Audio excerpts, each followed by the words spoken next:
ఎక్కడ మాటలు లేవు, ఎక్కడ తలంపులు లేవు, ఎక్కడ భయాలు లేవు, ఎక్కడ ఇష్టాలు లేవు, ఎక్కడ అయిష్టాలు లేవు, ఎక్కడ చావులు లేవు, ఎక్కడ పుట్టుకలు లేవు. ఓ తండ్రి నన్ను అక్కడికి మేర్కొలిపో అంటాడు గీతాంజలిలో. అక్కడ నువ్వు ఉన్నావన్న సంగతి నీకు తెలుస్తుంది, కానీ అక్కడికి వెళ్ళైపోతున్నాను, అక్కడికి తీసుకెళ్లి పడైనాను అంటాడు గీతాంజలిలో.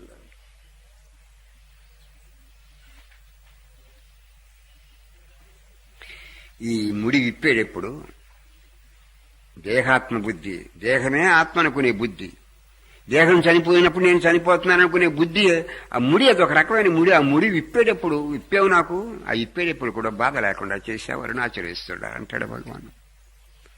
ఆ ముడి విప్పేటప్పుడు కూడా బాధ లేకుండా చేశావు, నా ముఖం కూడా నలగకుండా ముడి విప్పావు. సాధన పేరు మీద సఫరింగ్ ఎలా ఉంటుందో నాకు తెలియదు.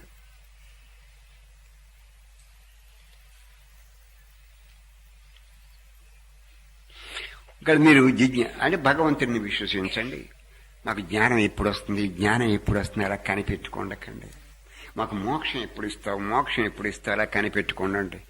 మోక్షం ఇచ్చినా నీ ఇష్టమే, మోక్షం ఇవ్వకపోయినా నీ ఇష్టమే, జ్ఞానం ఇచ్చినా నీ ఇష్టమే, జ్ఞానం ఇవ్వకపోయినా నీ ఇష్టమే. నా సంకల్పం కాదు, నీ సంకల్పమే నెరవేరాలి. నా ఇష్టం కాదు, నీ ఇష్టమే నెరవేరాలి. నేను అలా చెయ్యాలి, నీ ఇలా చేయమని, అలా చేయమని నీ అన్నం నీకు ఎలా బాగుంటే అలా చెయ్యి. ఆ స్థితికి రండి, భగవంతుడు మిమ్మల్ని శాంతితోడు తడుపుతాడు.